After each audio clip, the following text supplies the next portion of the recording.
Hi, I'm Becca. Hi, I'm Emma. And this is Life in Quarters. I hold in my hands my old, original, #1, very first journal ever in my whole life. And it's authored by my dead grandmother, Grandma Benny. When is this journal from? First journal entry is from, May 16th, 1999. So I was 2 years old and would have been unable to write in this journal myself. Oh, so that's cool. So your grandma was like the co-writer of your journal. My grandma bought this journal, and in the front cover it says Diary of Rebecca Lance and Raymond Lance, my younger brother. Notes by Grandma Benny. And then, in different handwriting underneath, it says Kid Notes by Rebecca Lance. So, my grandma started writing in this when I was little, and then I picked it back up when I got a bit bigger. That's really cool. Right? The first entry, she's talking about my mom's baby shower for my younger brother. Aww. So that's super fun to read about. Some highlights from this. She frequently mentions that once my brother is born, because he was born in 1999, okay. Once he is born, all of her notes about him include saying that he hated being held by her and only cried for our mom, like every single time. And it really cracks me up and warms my heart. But I thought this was such a great idea for anyone who is a parent or a grandparent. Like, write a journal for your kids or grandkids. And she wrote this from, like, my perspective. Like, that's how she wrote it. So that's really cool. I love that idea. So, like, this one says, Mom and Dad went for Lamaze classes because RJ is due around June 21st, 1999. We played bubbles in the backyard. Then the Marakai Putty. Is that a brand, maybe? I don't know. Her handwriting's not the best. Just gonna put that out there. Marakai Putty with 6 faces. Yeah. Maybe Marakai Pretty with 6 faces? I don't know what that could be. Something with 6 faces. Got so tired and fell asleep at 6 p.m. for 1.5 hours. Grandma slept in my room. I like to watch Pongo on videos. Aww. So, like, I know, like, so she took notes on, like, what I like to watch, what I like to sing. She quoted me every once in a while. And, like, this one, which is very funny. Give me a sec, I'm finding it. Okay, so this one is from January 8th, 2001. Okay. So we were 4 years old at this point. My brother was 2. Okay. Says, RJ started musical munchkins with teacher Denise. Participated only towards the end with scarf blowing and catching. Maybe like throwing scarves in the air and catching it. My kiddos do that, yes. Cluster bells and guitar strumming. Rebecca went to the park and said to a mother with a child, I cannot talk to you because my mom said that I cannot talk to strangers. Teacher Denise relayed this info to Mom and Grandma. It's so pragmatic. I love that it's like from your point of view, but it's very analytical. It's the facts. Right. The facts of what are occurring. But that's so like in hindsight, that was a really smart thing to do because now that you can read it and just get like a clear picture of what's happening in like the world at that time, which I like. It's so funny because like in these journal entries too, there was one where she was like, Grandma and Grandpa went to Hawaii today. And then the next one is like, Grandma and Grandpa got back from Hawaii and bought lots of things for everyone.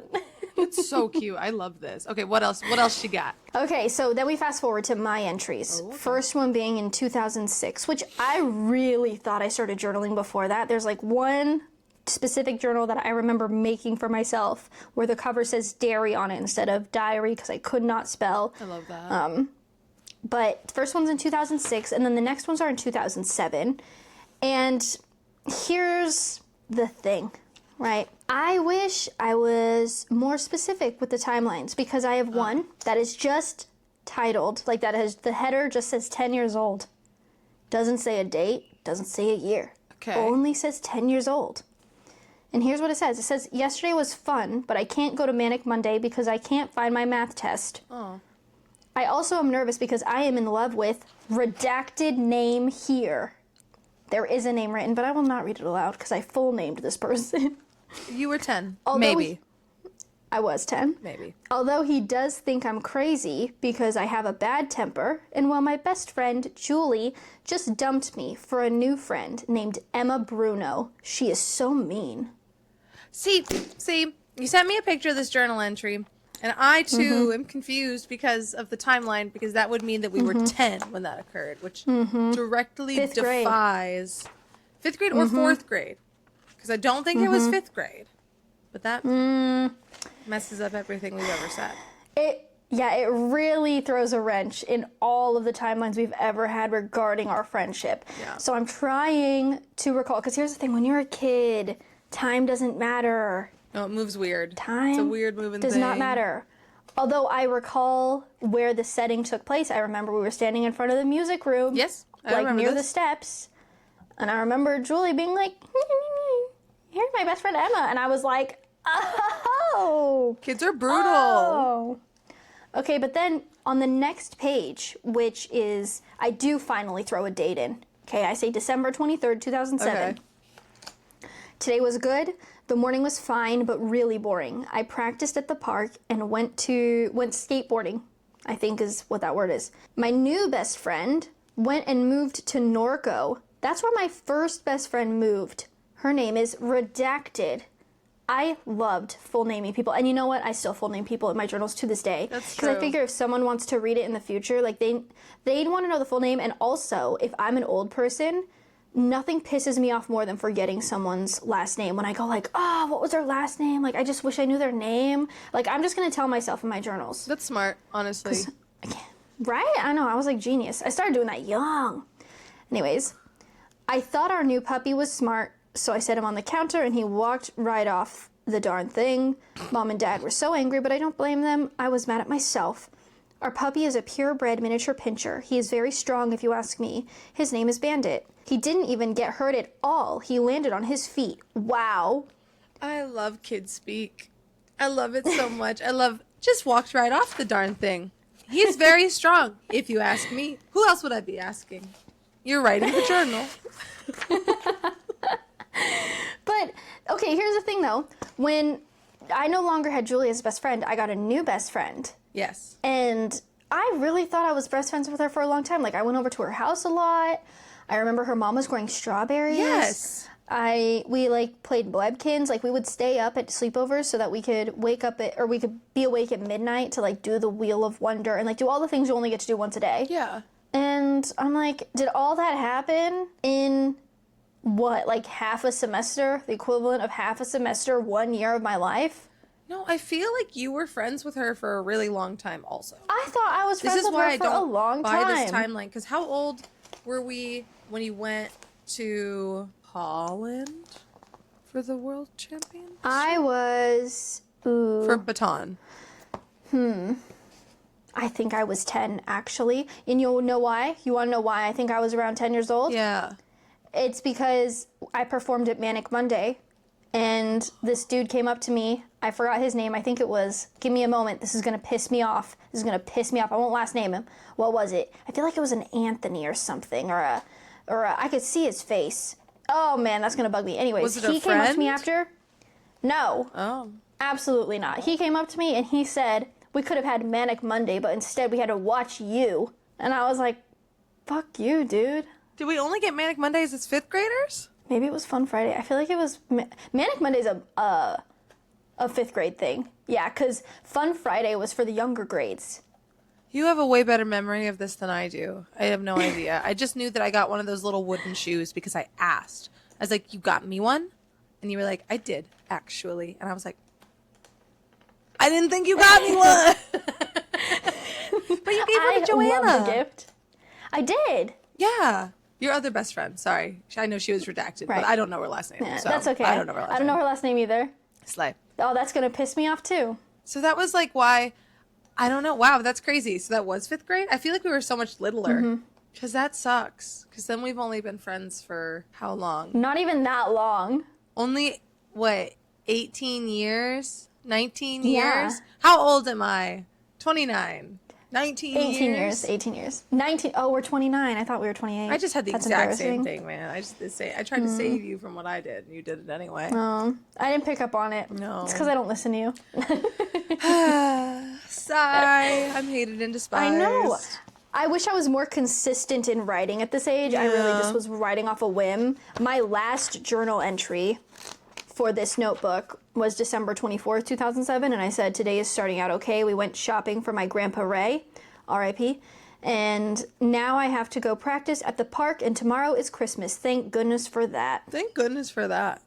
Thank goodness for that. And I stopped writing in this journal because my grandma was reading it, and I was like, Grandma, what the heck? And she goes, I'm proofreading it. I'm proofreading. And I was like, this isn't for proofreading, although I spelled a lot of stuff wrong in here. Fair. Like, I spelled so much wrong in here that I was like, I couldn't have been 10. I couldn't have been 10. So many words are spelled wrong. I do understand. I don't condone reading your kids' journal because I think like you have to teach them like autonomy, and that's how you build a foundational trust. But I absolutely understand like the urge when you're like, this little entity was not only a part of me, but used to tell me everything with no prompting. And now when I ask, they don't tell me anymore. I was 9. I still told them everything. Sometimes kids don't. Although, I will tell you, when I got older, oh man, my journals just became scathing reviews of so many people in my life. And I am absolutely positively sure that my mom has read my journals more than once. Yeah. But low key, I'm such a like sociopath, psychopath sometimes, because I remember being a teenager and being like, I hope she read it. It's true, and I believe that. Like, That's crazy. I was like, and it's her fault. Her fault for reading it. But I think I got lucky in that I don't have like a retaliatory mom. Yeah, that's You know? true. No, she just wanted insight. I don't have a mom that'd be like, and I'll burn your room to the ground if you think these things about me. Yeah. She just kind of like quietly sulked, you know? She was really just looking for information. She was like, I wonder how she feels about me. And it was mean. It was a mean thing to say. I was like, I hate my life. I too, speaking of journals in a totally different, not in a totally different direction, but different age bracket, I too have had someone read my journal. I wonder if this is like a canon event for all people. Because I had someone literally, I was already so paranoid about it. I don't know why I already had, maybe it's because I have an older sister who would like come barge into my room and just take things. She knows. If you're listening, Audrey, you know. She's the reason I always buy doorknobs with locks and I install them in my apartments. Because like I like to, the unlocking is basically knocking. But I had one roommate go under my bed where I had hid my journal to get my journal out from underneath the bed. And I did not write another journal after that event until last year. And that was like freshman year of college. So like it literally went, it took me like a decade to feel comfortable like writing honestly in a journal. And I still like will shorthand things in my journals. I'll be like, oh, this thing, I'll like put initials for it, or I'll say a different word to like code it a little bit more, because I'm just like, That's so funny. I know. That's so funny. It's so opposite of what I do, because I'm like, here's this person, this is their birthday, this is how I met them. I like give all the information possible because I'm not writing for us. Yeah. I'm writing for future us, and future us have bad memories. So that is interesting, because based on what we're writing for, we're writing differently, because I'm never intending to read them again, because I know like my brother writes for like us to have something to read of him, and Audrey definitely wrote for people to be able to read the journals, or herself to read the journals as well. But I'm writing just for like the emotional release of it and to like figure things out. So like there was even an activity in the book The Artist's Way that ties into these journalings that I was supposed to read them back, and it's actually like the one activity I skipped because I was like, my handwriting's just so bad. it is so bad. So bad. I don't It's write to awful. read. I think it's kind of funny. Like, sometimes I'll go back and cross out a word because I'm like, that's just too illegible. That's just wrong. that's just a line. Like, it's like I sometimes will write my poems in there, and I have one friend that I share poems with, and sometimes I'll be feeling evil, I guess, that day, and I'll be like, would you like to decipher it from my journal, because I'm never going to transcribe it into text. And he's like, I suppose. And it's really fun to know what he thinks the poem says. It's It's bad. your handwriting, like the amount of people who tell me that my handwriting is beautiful, we are opposites on this spectrum Yes. because your handwriting, like you could be a doctor, that's how bad your handwriting is. Let me see. I feel like I can write something really quick to show this. It's awful. It's pretty. It's just really bad. One second. It's really I'll take my mic awful. around with me. Just stare at my chair for a moment. You know what, I'm gonna write something too. What are you writing? One moment. I got this journal from Daiso. If you saw my recent vlog, then you'll know. There's a This is the journal. I'm giving it to my husband soon, but for now I'm still holding it hostage. Okay. I need a pen. What would you I like? need a pen. What would you like me to write? Awesome. I need like a I can't just do one word. 'Cause that's not really how the writing for me gets Yeah, bad. I agree. This is gonna piss me off. If I show my handwriting and then you guys are like, it's not even good, I'm gonna be like, oh. It'll be very funny. It'll be hilarious. Wait, what should I write? Let's do, what's that thing where it's like the fox jumped over the log and ran into a hole and I can you write. know what I'm talking about? It's No, like an exercise. not at all. The fox ran over the log and jumped into a hole. The fox jumped over a log and ran into a hole. The fox jumped over a log and ran into the hole. Okay. I'm going to put my mic down. Ran into a log Jumped over a log. and ran into a hole. Okay. Okay, I'm gonna write it in, I did cursive and I'm gonna do non-cursive now. If I don't write in non-cursive, is that applicable to me? Should I write it in print? Write it in print. I should? Mm-hmm. Oh, okay. My print is good. Yeah. This is not my usual pen that I like.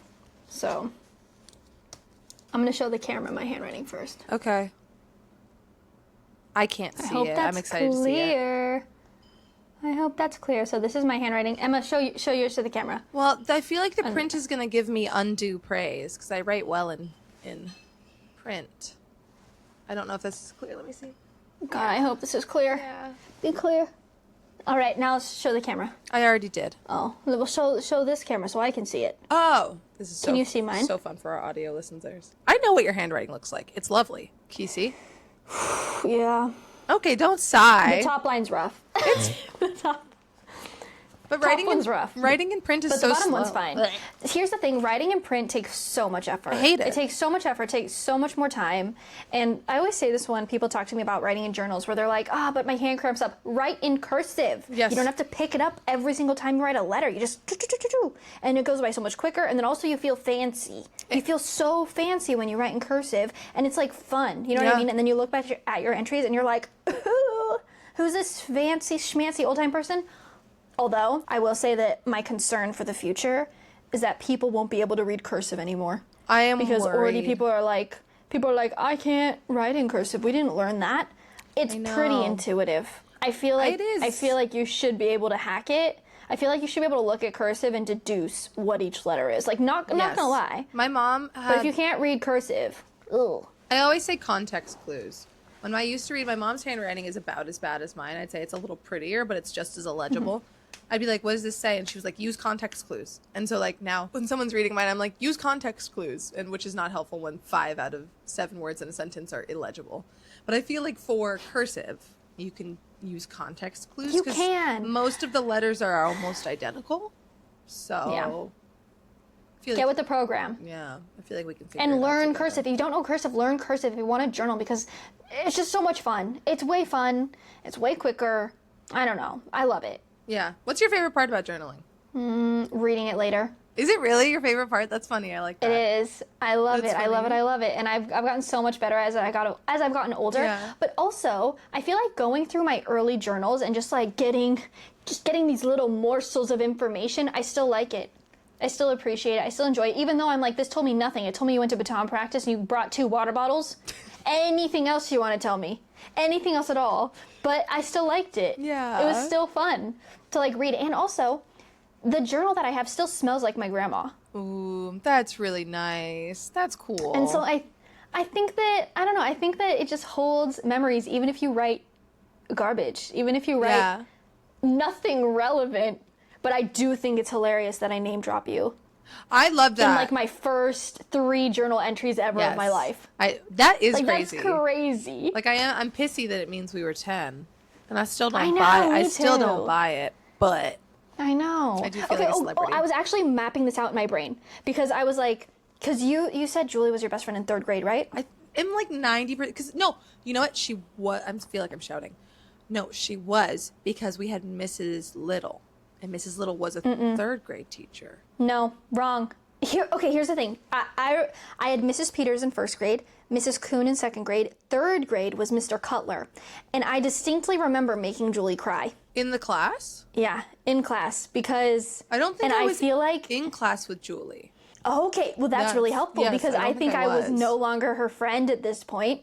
I think I was no longer her friend at this point, and she was pissing me off because you sat in tables of 4, and we had a project that we had to work on, and you were working with the person who sat next to you, and Julie sat across from me, and so I turned to my partner and I pitched whatever my idea was, and then I went back to sit forward, and then Julie immediately turned to her partner and regurgitated what I said, and so I put my hand on the desk and I went, "Don't steal my idea just because you can't have an original thought of your own," and then she cried, and I had to apologize. But she stole your idea, so I don't know why you had to She stole my apologize. idea right in front of me. What'd you have to say sorry for? You just had to say sorry? Yeah, I don't remember that. I remember standing outside and her like sniffling, and I remember being like, "Sorry." Like I remember like not apologizing, really, like legitimately not apologizing. But I was like, ugh. I really like she cried, and I was like, you can't be a snake if you're gonna be a crybaby. Like I was so heartless, you know? No, but that's actually good advice. You can't be a snake if you're gonna be a crybaby. No, I feel like I knew you in 4th grade though, because that's when I had Mr. Rosen. I was in the same class as Dylan, and that's when we were both being kind of like our peak aggressive kid behavior. Because that's when I Blonde Dylan, yes, the one who mooned the bus in middle school. Yes, got it.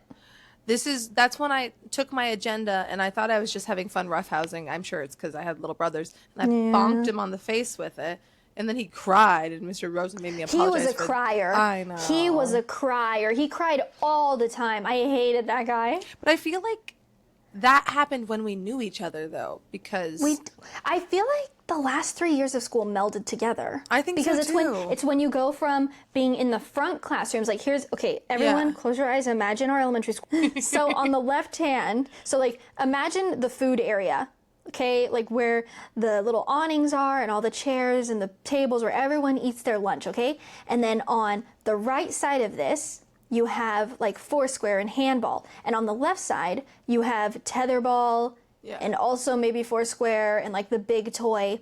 And that side with tetherball is where the 1st grade classes are. And I think maybe 2nd grade. Yes, in kindergarten. Definitely 1st grade. Kindergarten is straight and kindergarten's past. behind. Yeah, straight past the tetherball. Yeah.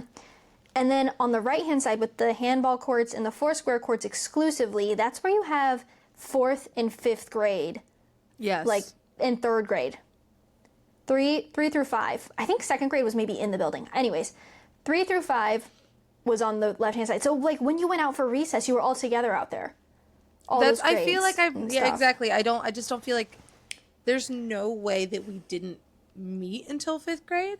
There's no way. Yeah, I can buy our relationship strengthening, but I think like the idea that we were only friends in 5th grade and then we like slightly separated in middle school doesn't track to me. You know what I mean? Because I'm like, why would that have resonated so much? 100%, because I'm like, we went through a full year of exclusively playing tetherball together. Yes. And there was definitely a year where I played foursquare and you played handball. And that's the area that I heard about your crush on that dude the most. You have such a memory for elementary school. I don't at all. I was really worried the whole time about forgetting things. Like, in 2nd grade, I met an old person who couldn't tell me their 2nd grade teacher's name, and I was like, you have put the fear of God in me. That's like a core I have trauma to do my unlocked. best. Oh my God, that's crazy.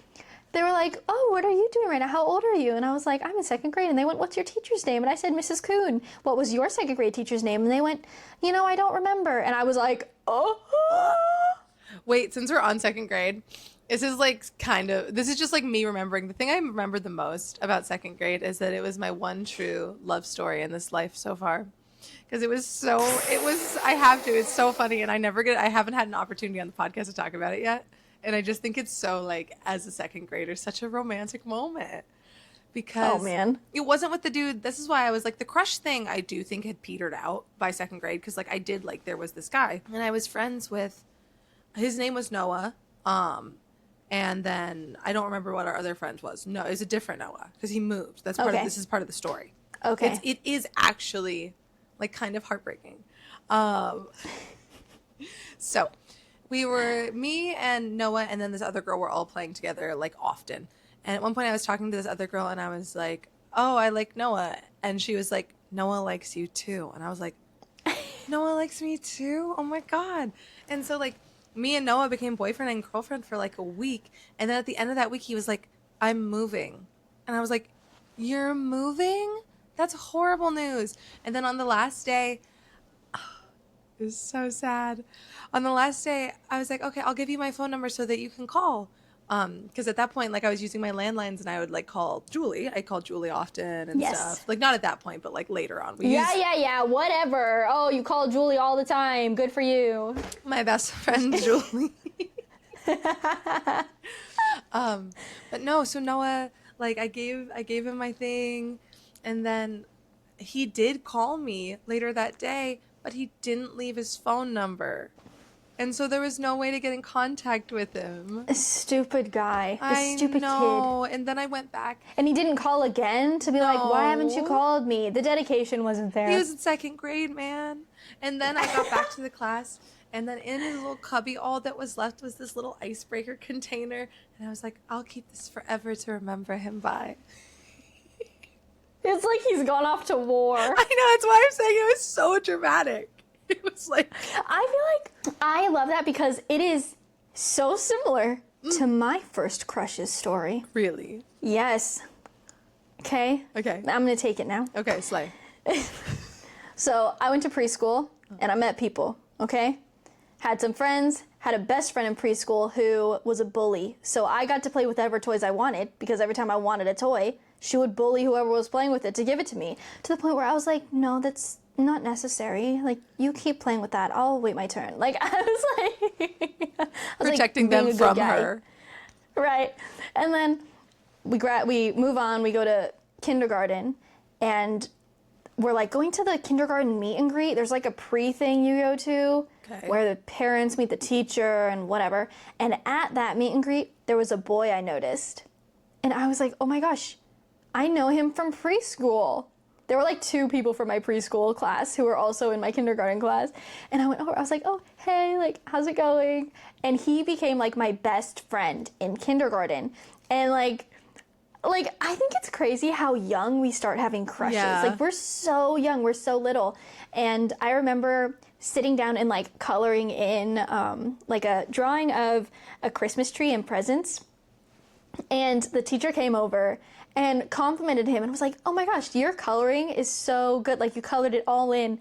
And I must have had a face on or something because I wanted to get complimented. Like, I wanted to be told that I was doing a good job.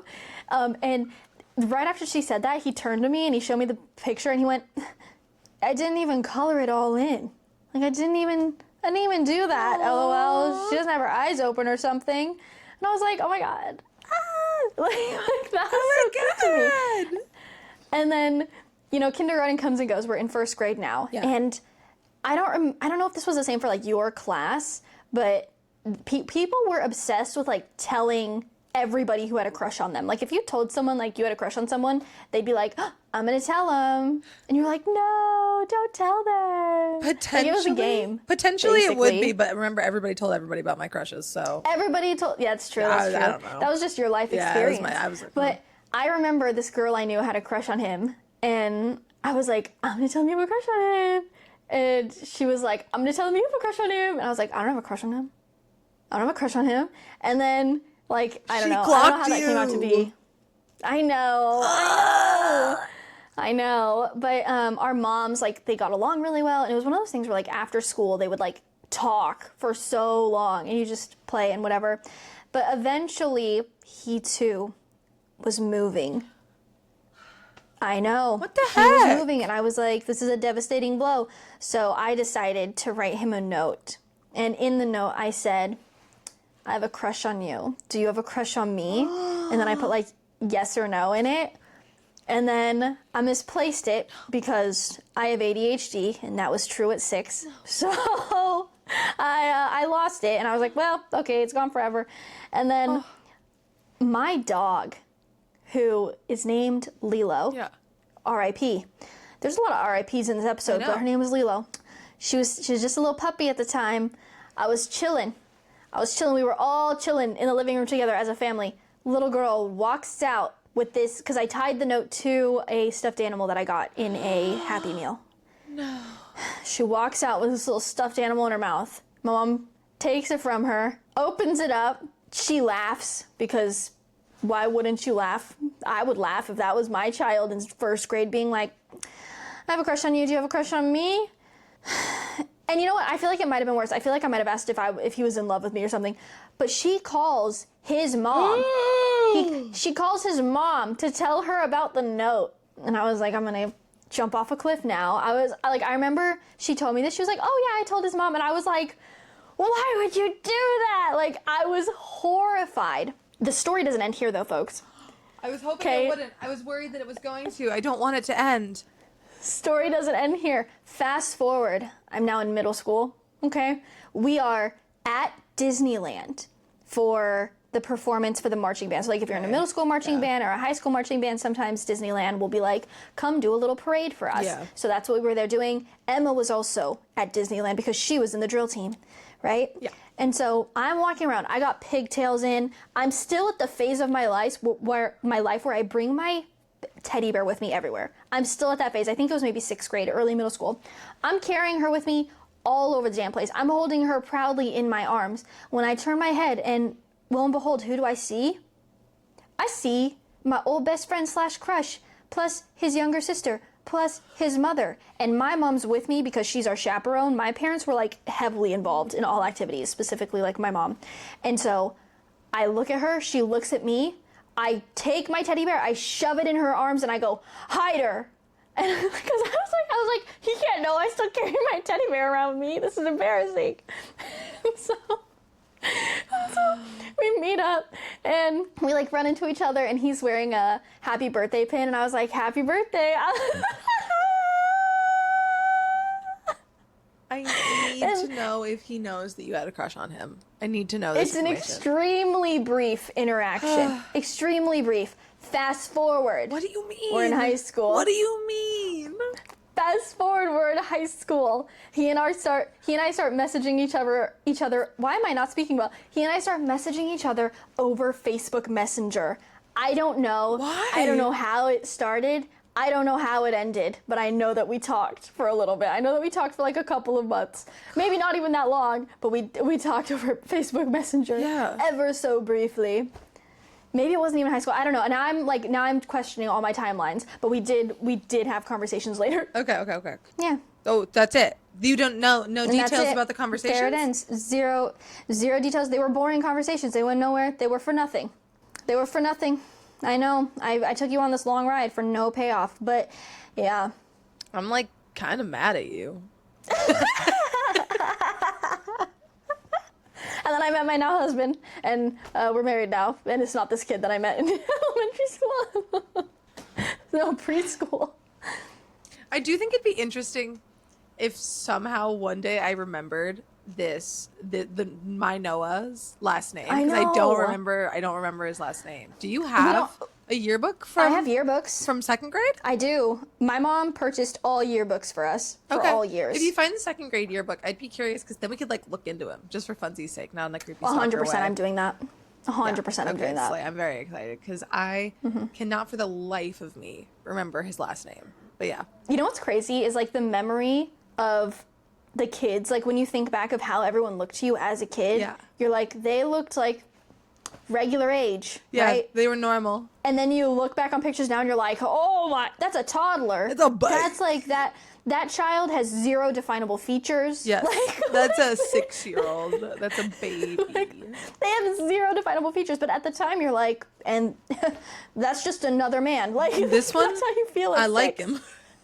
Right. It's insane. And then people who are 2 years older than you, you're like, wow, an adult. Like a grown person. Yes. The middle school kids, adult, so smart. Like, yes. The crazy age one for me is being like literally 13 years old when you enter high school and like going to school with literal 18-year-olds. And like when you're 13, Real. you think you're the same age as them. That's the hard part with high school is like, I didn't. no, well, that's fair, I suppose. For me, I was felt like a like, child. I felt like a 5th grader who got lost. no, I feel like I felt so grown up. I feel like I was like, oh yeah, we go to the same school. This is normal. You acted so grown up. Wow. You held yourself with like a I am a teenager energy. Yeah, I don't know and why. I held myself with like a I'm not ready to be here kind of energy. I do wonder if it's because I have an older sibling. I wonder if that's maybe. Oh, definitely. Yeah, I think that's probably it. I mean, here's the thing though, like it's not sibling level, but all the kids that were in my baton twirling team were at least 5 years older than me. That's true also. And they all were like, Rebecca, you have such an old soul. Yeah. You're so mature. Like I got told that all the time. But I think I looked at myself in the mirror and I was like, that's a child. Yeah. And I also feel like you kind of like looked up to them, right? I feel like they were like kind of mentors. I did. Like I saw them as authority figures and I was like, No, not me. I'm wondering if for me, because that would make perfect sense because my sister is 4 years older than me. Me going into high school being like, oh, these guys are a year younger than my sister, and I don't think she's that old, so they're not that old. Yeah, that's fair. Kind of thing. Fascinating. And then my younger brothers are only 4 years and 5 years younger than me, so I feel like That's a big age gap. I know. So for me, it didn't feel like a big age gap though, It's massive. because I was also kind of the bridge. I'm the only one of my siblings that went to school with all three of my siblings. Because I was in 5th grade when Anthony, my youngest brother, was in kindergarten. You barely caught him. I caught him. Yep, barely caught him. Barely. Like, my brother, he's 2 years younger than me, and I feel like that's a great spread. Yeah. I'm like, I got him for a couple of years here and there. Yeah. No, I liked it. I feel like that's probably got to be the reason why I was like, age means nothing in this regard, in this specific regard. And this is why you should get into journaling, because how fun is it to reminisce? It honestly is. This was fantastic. Thank you for sharing those. And also, if you're a child, if you have a child and they're like 4 or 5 or 6 or 7 or whatever, and they're not into journaling, just write about what they tell you. When they come home from school and they tell you about their day, write about that in a journal and be like, they told me about this teacher and this is their friend right now. Like document it, right? We can't put all that pressure on a kid. I wish my grandma kept it up, right? She didn't have the dedication. No disrespect. No, because I love that, because I think like that was such a genius idea on her part, and like as an adult, you will always be interested in that. And with that, I think we can jump into our shameless plugs. You can find me on Instagram at I am Emma Bruno 2. That's TOO, and on TikTok at I am Emma Bruno. And you can find me on Instagram at r.sowden.money. And then you can find me on TikTok and YouTube at rebecca.sowden. You can find our podcast on Instagram at Life in Quarters Pod. And you can listen to this podcast wherever you listen to podcasts. For example, where are you listening to this podcast right now? Magic.